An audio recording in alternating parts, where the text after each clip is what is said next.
Alright, let's get this last video tonight just over with because I don't know why I keep doing this. I keep doing these videos while I'm so sleepy at night. But anyway, I do it because I like it and it's enjoyable and yeah, I don't mind doing it. Anyway, this one is pagka with verbs. This is probably the last pagka video, and then stay tuned for the upcoming videos because there's probably going to be a lot that I'm going to explain with the next few affixes, verb affixes, especially now that things are starting to heat up with the grammar in the whole intermediate series. But anyway, let's get back to pagka and adding verbs to it.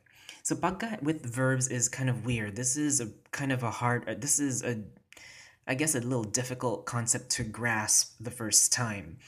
But even I had a hard time kind of explaining it, but though I can, this is what I got when I was trying to put this into words, okay? It's the state or status of being the verb, okay, of whatever verb we have. And think of it in a way of that this action is just, it's just happening. It's the verb, it's doing itself, so to speak, right? It's being in that, being in the or that specific moment of action, right?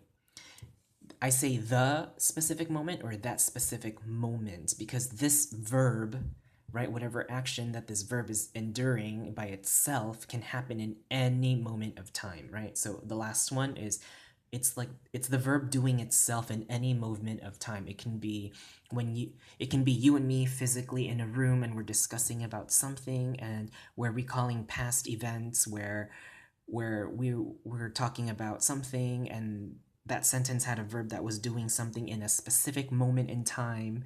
It was just doing its action by itself in a specific moment in time, or we're discussing in that same room a verb that hypothetically can happen that hasn't happened yet in a specific moment of time. So it can be in any moment of time. Like it's flexible. Just think of the best way I can put this in words is think of a timeline, right? A timeline that goes this way, right?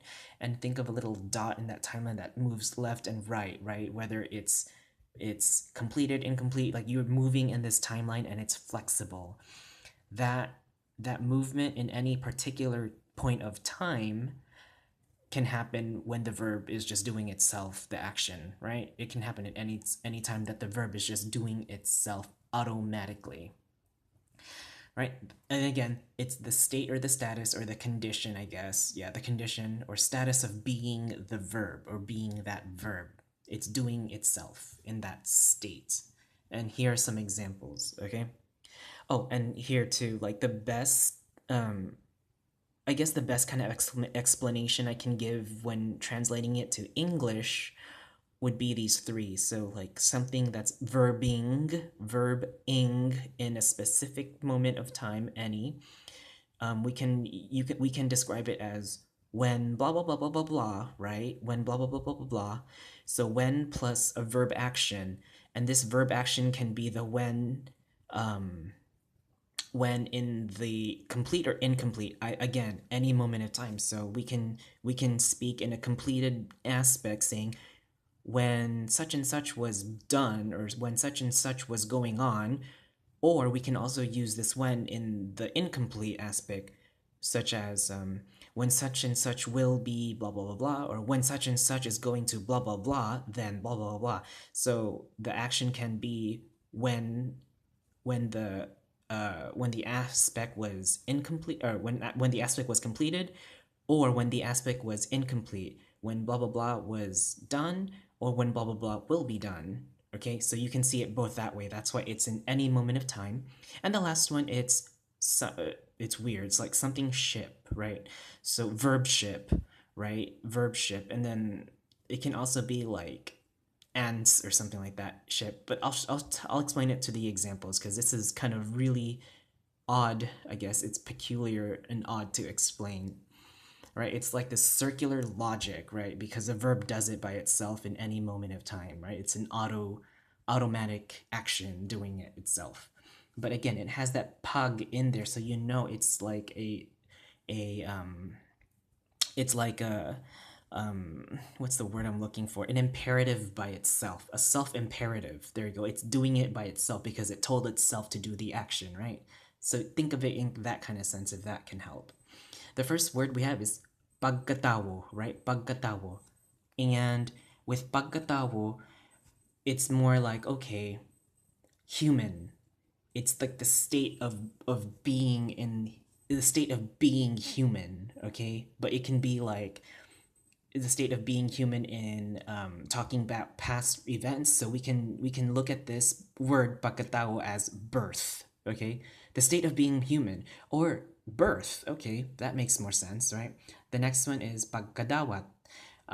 For example, pagkadawat meaning acceptance because it's the state of receiving and getting or accepting something. Again, it's when you're accepting, it's that ing or the ship, right? So it's the state of acceptance, right? The state of being that verb.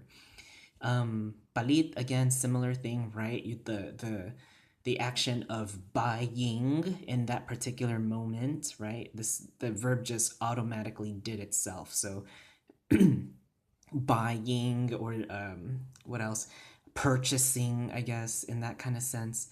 And then the last two, you can kind of get the gist of where this is going. Gawas, like the exiting, right? The state of exiting. Or and karon, meaning actually now or today. So the state of the time, the state of the time being right now, right? As of right now, as we speak. The important thing here to note, though, that I underlined in purple is that they need to follow a non-focus phrase or a non-focus clause, right? So we have this pagka issue with a non-focus clause, okay? The clause that follows it in the sentence has to be a non-focus. And then I wrote the example sentence down here for you to understand, okay? And here we go. Sa pagkadawat nako og kwarta niya, kalit nga midagan siya. So it's more like, okay, at the time or when I was in that state of buying or not buying, sorry, of accepting his money, he suddenly ran away, okay? So sa pagkadawat nako og kwarta niya, kalit nga midagan siya. Pagkagawas lang ko sa tindahan, dayon pagkakaroon gyud pa. So it's more like in that moment, okay, in that moment of time. I could have been describing this whole sentence in a later time event, right? And I was still saying, oh yeah, in that moment when this action was going on, at that time, this was happening. You see, I hope this is kind of like okay, but it's really a weird, strange affix to describe. But the best one I can definitely say is this third one. It's the verb doing itself in any moment of time, as well as a state of being in that verb, okay?